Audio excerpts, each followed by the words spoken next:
Bonjour, je voudrais vous parler d'une discipline de la physique qui est devenue très populaire depuis une dizaine d'années, la mécanique quantique. Qu'est-ce que c'est que cette mécanique quantique? Quels sont les physiciens qui l'ont développée? Quelles propriétés se dégagent de cette physique et quelle vision du monde? C'est ce que je vais essayer de vous résumer selon une approche impressionniste. La mécanique quantique est née en 1900 des travaux d'un physicien allemand, Max Planck, qui va découvrir d'une façon inattendue que la matière émet de la lumière par paquets. Un atome émettra de la lumière en envoyant un paquet, ou deux paquets, ou trois paquets, bref, un nombre entier de paquets, mais on n'aura pas la possibilité d'une émission correspondant à 1,5 paquet ou à 3,2 paquets. C'est interdit, c'est impossible. Max Planck va faire et refaire ses expériences et arriver à la conclusion que la matière émet de la lumière selon un mode discontinu. Alors qu'est-ce que c'est que ce concept de discontinuité? Je vais le définir très simplement à l'aide d'une droite. Une droite est considérée comme étant faite d'une infinité de points. Elle est donc continue. Si j'enlève à l'aide d'une gomme certaines régions de la droite, il y aura des parties pleines, des parties vides, des parties pleines, des parties vides. La droite n'est plus continue, on parle de droite en pointillé, ou de droite discontinue.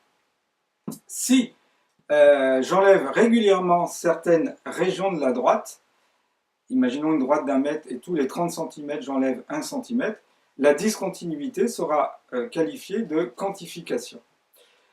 Max Planck va découvrir que la matière émet de la lumière selon un mode d'émission quantifié. Il appelle cette émission particulière théorie des quanta. Quantum, en latin, ça signifie combien quantité, et au pluriel, ça devient quanta. La théorie des quanta, c'est donc la théorie qui va essayer de comprendre comment la matière, à savoir l'atome, émet de la lumière.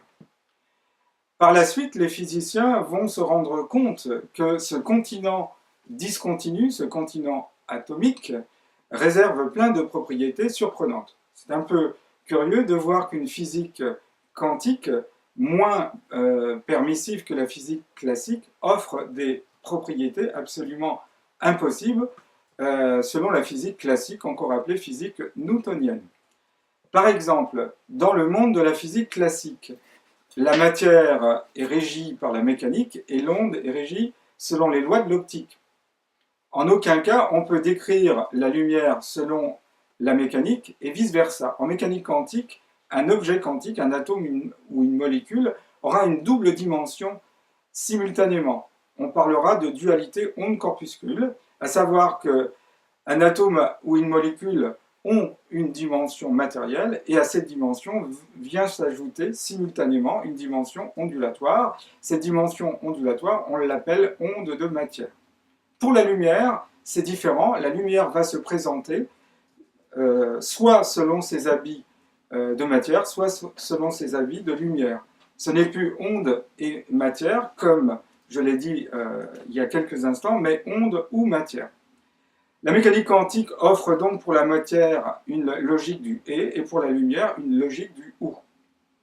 Autre propriété surprenante, la mécanique quantique ne permet pas de mesurer simultanément et avec la même précision la position et la vitesse d'une particule. Si on a une précision sur la position, on aura une incertitude sur la vitesse, et si on a une précision sur la vitesse, on aura une incertitude sur sa position. Cette propriété est appelée inégalité de Heisenberg. La meilleure précision qu'on puisse avoir sur une particule, c'est sa position au repos. Et si on a une particule au repos, la vitesse, au niveau de son incertitude, tend vers l'infini.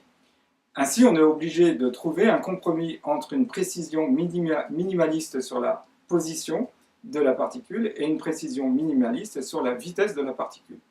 Et donc, du fait de cette double contrainte, on parle d'une fluctuation. On parlera d'une fluctuation positionnelle ou une fluctuation cinétique au sujet de la vitesse ou une fluctuation énergétique.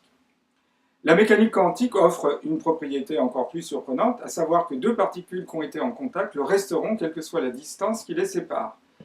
En physique classique, si on écarte deux objets, régis par exemple par la gravitation, si on les éloigne à très grande distance, eh bien l'intensité gravitationnelle diminue en fonction de l'accroissement de distance. En physique quantique, ce n'est pas le cas. Deux particules qui ont été en contact établiront, malgré une très grande distance qui les sépare, la même interaction. Par exemple, si je modifie la particule qui avait, par exemple, la position doigt en l'air, et la deuxième particule qui aura la position doigt en bas, eh bien, si je modifie la première particule, immédiatement, la deuxième particule est modifiée. On a une réaction instantanée. On appelle cette propriété intrication. Autre propriété, quand on refroidit des atomes à très basse température, on est par exemple 1 milliardième de degré Celsius au-dessus de moins 273 degrés Celsius, qui est la température la plus basse, le 0 degré absolu, eh bien tous les atomes qu'on étudie, ou toutes les molécules, vont fusionner pour donner un atome géant ou une molécule géante.